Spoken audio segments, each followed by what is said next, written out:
राजनीति करने जा रहे हैं, लेकिन बिहार के लोगों से किया गया वादा वो नहीं भूले हैं। उन्होंने बिहार की समृद्धि का जो संकल्प लिया उसे वो हर हाल में पूरा करना चाहते हैं और यही वजह है कि अब नीतीश कुमार विकास कार्यों को लेकर उतने ही सक्रिय दिखाई दे रहे हैं।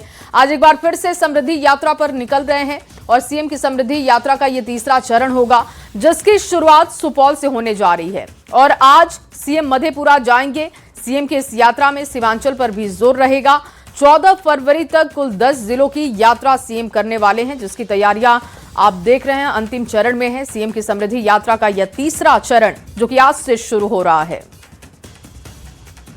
समृद्धि यात्रा के तीसरे चरण की शुरुआत आज से होने जा रही है और आज मुख्यमंत्री नीतीश कुमार जो हैं वो सुपौल से तीसरे चरण की समृद्धि यात्रा की शुरुआत करेंगे। बताते चलें कि सुपौल और मधेपुरा जिले से इसकी शुरुआत हो रही है और यह यात्रा 14 मार्च तक चलेगी। इस दौरान मुख्यमंत्री 10 जिलों का दौरा करेंगे। इन दौरान जो है मुख्यमंत्री विकास योजनाओं के निरीक्षण और महत्वपूर्ण योजनाओं का उद्घाटन करेंगे। 11 मार्च को मुख्यमंत्री अररिया और किशनगंज का दौरा करेंगे। कार्यक्रमों के बाद वे फिर मधेपुरा लौटकर रात्रि विश्राम करेंगे। 12 मार्च को पूर्णिया और कटिहार में उनकी यात्रा होगी। इसके अगले दिन 13 मार्च को मुख्यमंत्री सहरसा और खगड़िया का भ्रमण करेंगे। समृद्धि यात्रा के अंतिम दिन यानी कि 14 मार्च को बेगूसराय और शेखपुरा में समृद्धि यात्रा का कार्यक्रम जो है वो निर्धारित किया गया है और इसके बाद मुख्यमंत्री नीतीश कुमार जो है वो पटना लौट आएंगे। बताते चलें कि 11 मार्च के बाद जो मुख्यमंत्री की समृद्धि यात्रा होगी यानी कि 12 मार्च से जो यात्रा होगी उसमें तमाम जो कार्यक्रम है उसमें शामिल होने के लिए मुख्यमंत्री जो हैं वो पटना से रवाना होंगे। हालांकि आज और कल मुख्यमंत्री जो है वो मधेपुरा में ही रुकेंगे और उसके साथ तमाम जो कार्यक्रम निर्धारित हैं उसका वो अवलोकन करेंगे, उद्घाटन करेंगे और इसी तरह से तीसरा चरण का जो यात्रा है मुख्यमंत्री का वो समापन जो है वो 14 मार्च को हो जाएगा। तो कह सकते हैं कि मुख्यमंत्री जो हैं वो पूरे तौर पे समृद्धि यात्रा को लेकर के जो हैं सजग हैं। उन्होंने कार्यक्रम जो निर्धारित किया था, बिहार में विकास की जो गति है वो कैसे बेहतर चल रही है, इसकी समीक्षा बिहार विधानसभा चुनाव से पहले उन्होंने की थी और अब बाद जो है वो करने जा रहे हैं, जिसकी आज से शुरुआत हो रही है। कैमरा पर्सन संत के साथ अमित कुमार, न्यूज 18 पटना। तो मुख्यमंत्री नीतीश कुमार आज सबसे पहले सुपौल पहुंच रहे हैं, जहां निर्मली में उनका कई कार्यक्रम बताया जा रहा है। सीएम की समृद्धि यात्रा को लेकर प्रशासन पूरी तरीके से अलर्ट मोड पर है। अधिकारियों को जरूरी दिशा निर्देश दिए गए हैं। 2 दिन पहले डीएम ने काम में लापरवाही बरती थी, जिसको लेकर सदर बीडीओ कृष्णा कुमारी को हटाकर छातापुर के आरडीओ को प्रखंड की कमान सौंपी गई है और लगातार अधिकारियों को निर्देशित किया जा रहा है कि काम को लेकर वो सजग रहें। समृद्धि यात्रा की शुरुआत हो रही है, तीसरा चरण ये है और मुख्यमंत्री की समृद्धि यात्रा आज सुपौल में पहुंचेगी और वहां पर तैयारियां पूरी की जा चुकी हैं। माननीय मुख्यमंत्री जी प्रगति यात्रा में जो घोषणा की गई थी उस योजना को यहाँ पर पूरा किया गया है काफी रिकॉर्ड टाइम में। तो वो योजना का निरीक्षण करेंगे और एक जनसंवाद भी कार्यक्रम होगा जिसके माध्यम से वो आम जन से मुखातिब भी होंगे। और चलिए बात राज्यसभा की दंगल की करते हैं। 16 मार्च को राज्यसभा का चुनाव है। नाम वापसी की तारीख खत्म हो चुकी है। बिहार में 5 सीटों के लिए 6 दावेदार हैं और ऐसे में चुनाव को लेकर एनडीए नेताओं का दावा है कि एनडीए सभी 5 सीटों पर जीत हासिल करेगा। जेडीयू के प्रदेश अध्यक्ष उमेश कुशवाहा ने दावा किया कि विपक्ष के कई विधायक उनके संपर्क में हैं। उमेश कुशवाहा के दावे पर वार पलटवार कैसे तेज है, दिखाते हैं आपको।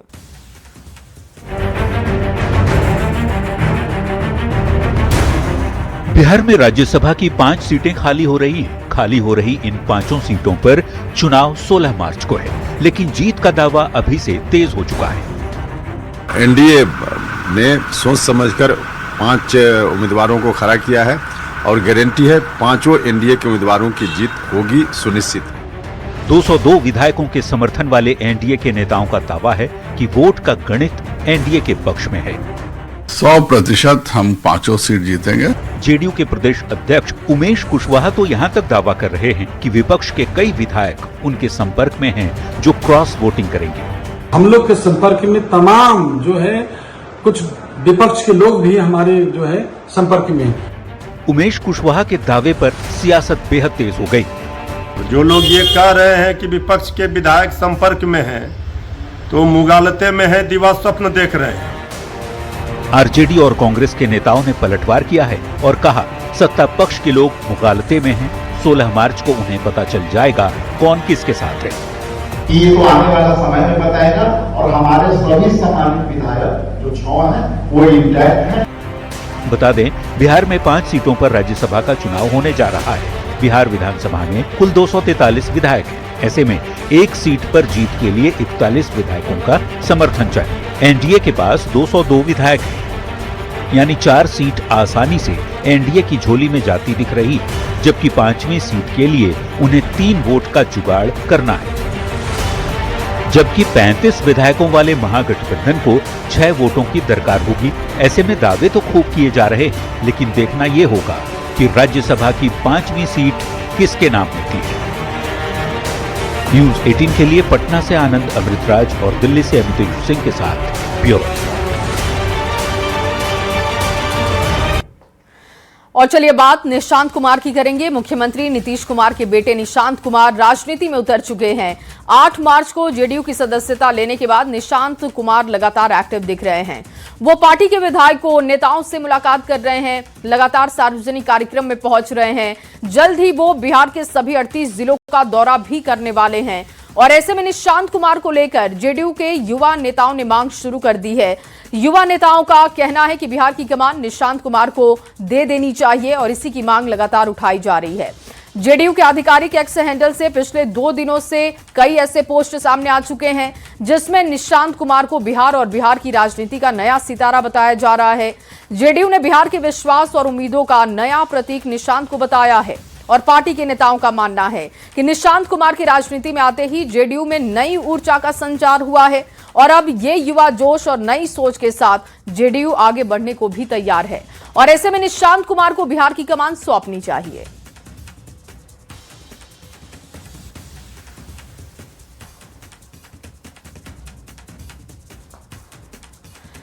तो क्या बिहार की सियासी हवा बदल रही है? क्या कई दशकों की जो राजनीति थी, जो पैर जमाए हुए नेता थे, अपनी विरासत नई पीढ़ी को सौंप रहे हैं?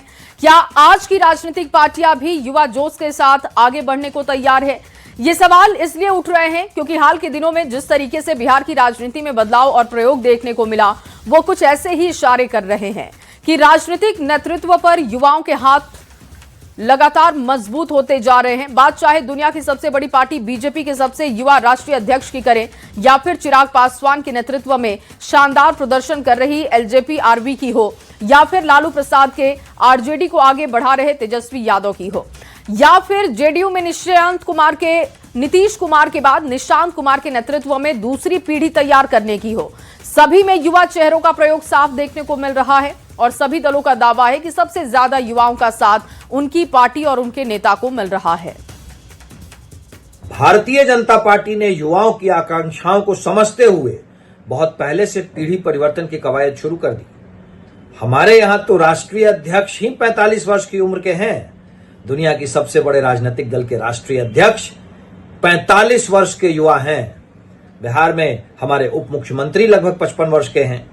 हमारे यहां नए युवाओं को मौका मिला है।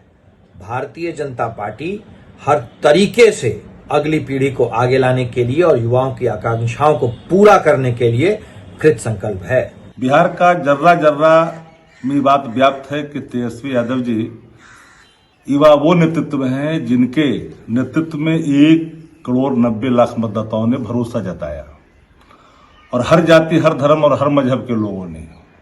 तो अब युवा नेतृत्व की ओर अग्रसर है देश। बिहार की पॉलिटिक्स में भी युवाओं की धमक है। जब से निशांत कुमार जी की एंट्री हमारी पार्टी जनता दल यूनाइटेड में हुई है, नई चर्चा छिड़ गई है। हम धन्यवाद देते हैं हमारे नेता नीतीश कुमार जी का, जिन्होंने इतने युवाओं को राजनीति में मौका दिया, उनका मार्गदर्शन किया, उनको सिखाया। हम मानते हैं कि स्वस्थ लोकतंत्र के लिए बहुत जरूरी है कि अधिक से अधिक संख्या में युवा सक्रिय राजनीति में आए। करोड़ों युवाओं के चहेते ऐसे ही नहीं बने हमारे नेता आदरणीय श्री चिराग पासवान जी। उन्होंने युवाओं के लिए संघर्ष किया। जहां एक तरफ उन्होंने युवा आयोग का मांग किया, जिसको एनडीए सरकार ने बिहार में युवा आयोग का गठन। आज जरूरत है हमारे नेता को बिहार के अंदर नेतृत्व करने का। और वहीं कांग्रेस आरजेडी के कई दूसरे नेताओं का भी मानना है कि आज की पीढ़ी युवाओं की है और सभी दलों में युवा जोश देखने को मिल रहा है। सभी दल ये दावा कर रहे हैं कि युवाओं को दरकिनार नहीं किया जा सकता।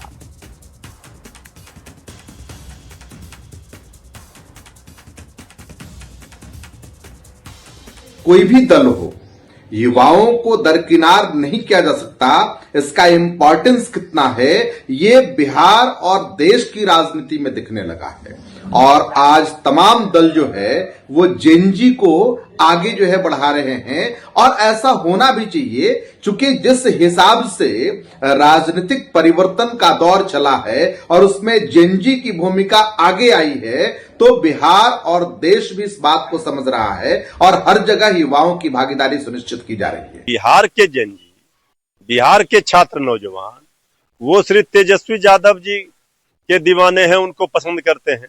पिछली बार भी 2020 के चुनाव में, इस बार भी चुनाव में आपने देखा कि 1,90,00,000 वोट आए हैं श्री तेजस्वी यादव जी। तो अभी सबसे आगे तेजस्वी यादव जी हैं, सबकी पसंद तेजस्वी जी है। और चलिए अब आगे बढ़ते हुए आपके सामने एक बड़ी खबर रखते हैं। तेजस्वी यादव ने बुलाई है अहम बैठक। राज्यसभा चुनाव को लेकर यह बैठक बताई जा रही है। बिहार में बदलते घटनाक्रम को लेकर बैठक है। महागठबंधन के सभी एमएलए एमएलसी इसमें शामिल होंगे। दोपहर 2 बजे बैठक के लिए समय तय किया गया है। बदलते घटनाक्रम को लेकर चर्चा की जाएगी।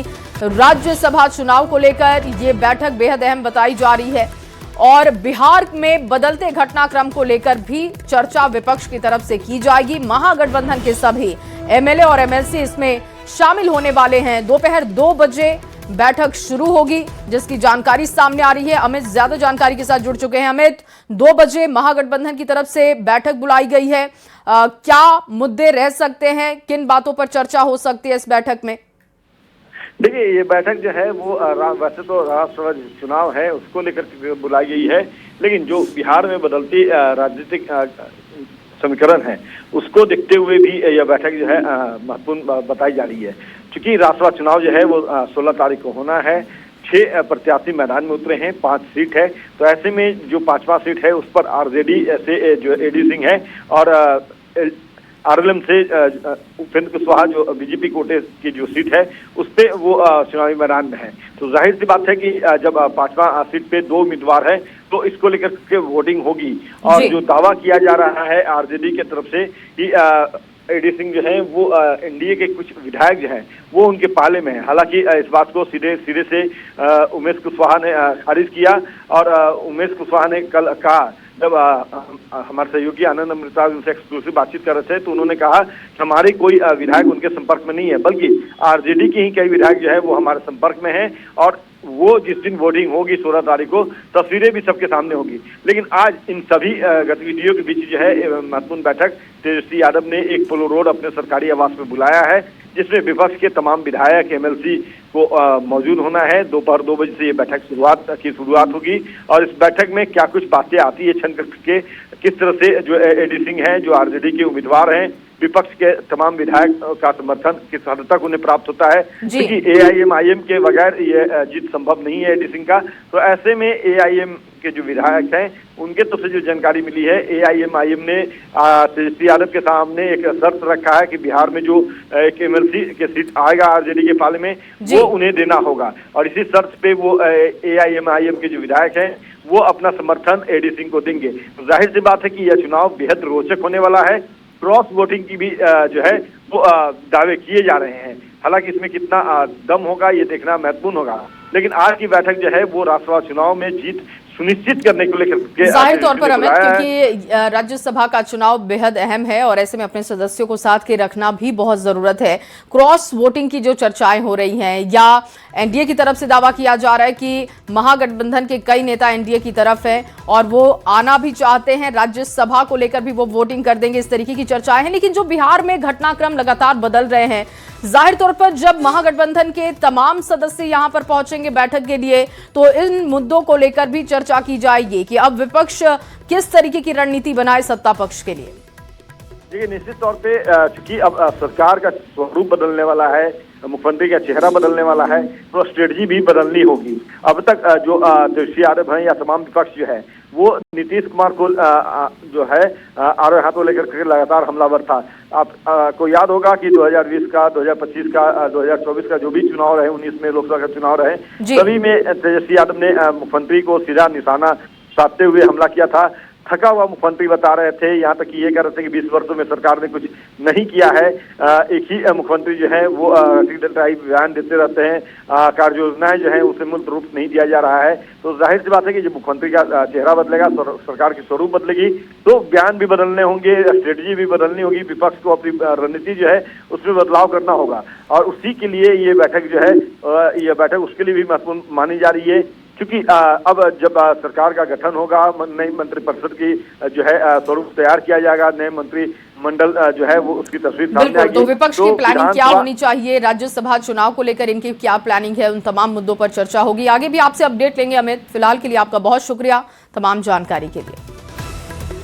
और देखिए, राजस्व विभाग को लेकर डिप्टी सीएम विजय सिन्हा ने सख्त रुख अपना लिया है। उन्होंने हड़ताल पर बैठे अधिकारियों और कर्मचारियों को चेतावनी देते हुए कहा कि विभागीय सुधार अभियान लगातार जारी है। अगर कर्मचारी जिद पर अड़े रहे तो उनके खिलाफ कड़ी कार्रवाई की जाएगी। दिखाते हैं आपको ये रिपोर्ट। बिहार में सीओ और राजस्व कर्मचारियों की हड़ताल पर डिप्टी सीएम विजय सिन्हा ने बड़ा बयान दिया है। उन्होंने कहा 31 मार्च तक 46 लाख आवेदनों के निष्पादन का लक्ष्य था, लेकिन लगातार हड़ताल से काम प्रभावित हुआ। उन्होंने इसे संयोग नहीं बल्कि साजिश बताया और कहा हड़ताल खत्म होते ही लंबित आवेदनों का निपटारा किया जाएगा। विजय सिन्हा ने चेतावनी दी कि काम पर नहीं लौटने वाले अधिकारियों पर निलंबन की कार्रवाई करेंगे। राजस्व भूमि सुधार विभाग के 100 दिन की क्या उपलब्धि रही है, मैं आपके सामने आपके माध्यम से बिहार की उस मालिकों के सामने रखना चाहता हूं। सभी विभाग के लोगों के सहयोग से हमारे प्रधान सचिव की पूरी सक्रियता, विभाग के सारे पदाधिकारी की सक्रियता, एक टीम भाव से हम सब लोग मिल करके जिसको लोग असंभव कहता था उसको संभव करने का प्रयास किया। उसका परिणाम भी सामने आ रहा है। कुछ लोग को वर्गलाने के खेल से बाहर निकलना होगा, क्योंकि जब पूरा विभाग मिलकर काम किया है तो जो उपलब्धि है एक बार पहले हम वो आपके सामने रख दें। आपको बता दें, पिछले 17 दिन से बिहार के राजस्व कर्मचारी हड़ताल पर हैं। प्रोन्नति, स्थानांतरण और वेतन विसंगतियों समेत अपनी 17 सूत्री मांगों को लेकर कर्मचारी कार्य बहिष्कार कर रहे हैं। अब सभी अंचलाधिकारी यानी सीओ भी अनिश्चितकालीन हड़ताल पर चले गए हैं, जिससे अंचलों में कामकाज ठप हो गया है। डीसीएलआर पद पर तैनाती न होने और सरकार की वादा खिलाफी से नाराज अधिकारियों के इस कदम से राज्य में जारी जमीन सर्वे और चकबंदी का काम पूरी तरह रुक गया है। देखना होगा प्रदेश के डिप्टी सीएम और भू राजस्व मंत्री विजय सिन्हा की चेतावनी का असर हड़ताली कर्मियों और अधिकारियों पर कितना पड़ता है और वे अपनी हड़ताल कब खत्म करते हैं। न्यूज 18 के लिए पटना से धर्मेंद्र कुमार के साथ ब्यूरो रिपोर्ट।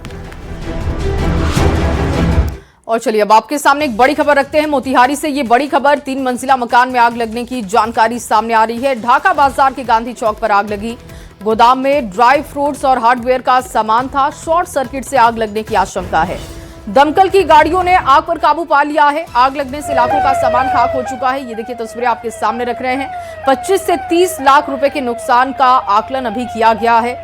ये आंकड़ा बढ़ भी सकता है, क्योंकि बताया जा रहा है कि ड्राई फ्रूट्स और इसके साथ ही हार्डवेयर का सामान था जिस गोदाम में ये आग लगी है। शॉर्ट सर्किट की वजह से आग लगने की आशंका है। फिलहाल आग पर काबू पाया जा चुका है और मामले की जानकारी पुलिस जुटा रही है। और एक और बड़ी खबर आपके सामने भागलपुर से रखने जा रहे हैं, जहां पर प्रॉपर्टी डीलर की गोली मारकर हत्या कर दी गई। बाइक सवार बदमाशों ने गोली मारी है। दोस्त के साथ घूमने जा रहा था शख्स और बताया जा रहा है कि पीरपैंती थाना के त्रिमोहन चौक के पास ये गोली मारी गई है। शेरमारी बाजार का रहने वाला है मृतक। इस वक्त की बड़ी खबर, बाइक सवार बदमाशों ने गोली मारी है। प्रॉपर्टी डीलर को गोली मारी गई है। दोस्त के साथ घूमने के लिए जा रहा था और पीरपैंती थाना के त्रिमोहन चौक के पास गोली मारकर मौत के घाट उतार दिया गया। शेरबानी बाजार का रहने वाला यह मृतक है। अब पुलिस मामले की जानकारी जुटा रही है। ये कौन अपराधी हैं, इसके पीछे क्या इनकी मंशा रही है, ये सब कुछ पुलिस जांच रही है। परिवार में मातम का माहौल। बाइक सवार बदमाशों ने गोली मारकर प्रॉपर्टी डीलर की जान ले ली। उधर से हम लोग बाएं से जा रहे थे, उधर से वहां पर तीन मोहानी है, उधर से एक गाड़ी आया, पुल पर गाड़ी रुका हुआ था, उधर से एक गाड़ी आया, हेलमेट काला रंग का पहना हुआ था, पुराना रंग का हेलमेट, स्प्लेंडर प्लस हमको गाड़ी लगा लाइट से, पुराना लाइट था, क्योंकि नया लाइट गाड़ी का लाइट अच्छा रहता है, पुराना गाड़ी का लाइट था सर। उधर से गाड़ी आया सर, ऐसे किया हमको, तो हम चला रहे हैं, हम भी सोचे ब्रेक मारेंगे आगे जाके, जैसा अब इस मूवमेंट होगा, वो सर इधर से निकाला पिस्टल की, क्या निकाला हम देखे भी नहीं सर, बट आवाज किया। रात में 4:30 बजे निकला यहाँ से, उसके बाद में हमको कोई खबर नहीं कि 8 बजे गोली मारा। ये लोग बोला कि 8 बजे गोली मारा है, तो ये लोग जब निकला तो हम 9 बजे 9:15 बजे लगभग साहब को फोन करते थे, कहाँ है बेटा, कब आएगा। और ईरान जंग पर अब तक की सबसे बड़ी खबर सामने आ रही है। तमाम हलचलों के बीच अब कुछ ही घंटों पहले की ये खबर, अमेरिकी राष्ट्रपति ट्रंप ने रूस के राष्ट्रपति पुतिन को फोन किया। दोनों नेताओं में करीब 1 घंटे तक बातचीत हुई है। खुद ट्रंप ने इस बातचीत को बेहद पॉजिटिव बताया है और कहा कि पुतिन ने मदद की पेशकश की है। इस बातचीत का एक बड़ा मुद्दा हार्मुज में बने हालात के कच्चे तेल की कीमतों में आए उछाल को लेकर भी देखा जा रहा है। ट्रंप ने अपनी प्रेस कॉन्फ्रेंस में यह भी ऐलान कर दिया है कि जिन भी देशों पर तेल से जुड़े प्रतिबंध लगाए गए थे उन्हें फिलहाल हटा लिया गया है। यानी रूसी तेल को लेकर ट्रंप के तेवर थोड़े ढीले दिखाई दे रहे हैं ताकि कच्चे तेल की कीमतों को काबू में रखा जा सके।